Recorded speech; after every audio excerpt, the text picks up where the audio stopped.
In watercolor, there's two different kinds of washes. The first one is called a flat wash, and the next one is called a gradient wash.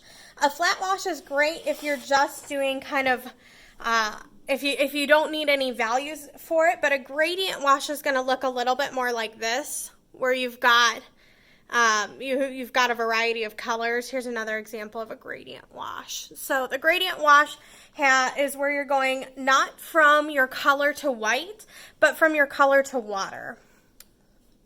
The easier one is the flat wash here, and that is going to be just painting it so that it's one color all the way through. It's not just kind of one stroke, because you'll notice that right here it all sort of blends together.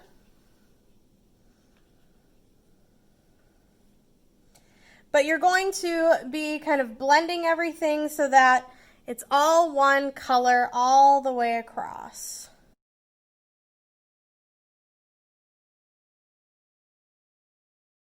You can do something like this where you're kind of tipping your paper all the way around, and it gives it a little bit better blend if you're doing a flat wash and you want it to be pretty solidly blended. Another way to do a flat wash is to paint your paper first. So I'm going to go over my whole paper just with clean water. Let it soak in for about, 30 seconds. And I want to make sure that I have kind of a sheen to it, but not puddles. So I don't want puddles on my paper. I just want it to be shiny and soaked in. So I'm going to let that dry a little bit. And then I can actually go in with my color and start working it in.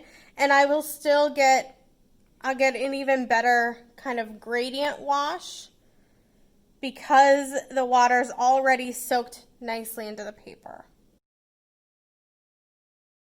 You can tell this is a lot more smoothly blended, and this is what we would call wet on wet, and then this would be wet on dry. For a gradient wash, I'm going to start, so with watercolor, your darkest colors are going to be your pigment and either a little bit of brown, black, or the complementary color. For this case, I'm just going to start with my pigment. And because watercolor, yes, there is white watercolor, but it actually turns everything really milky.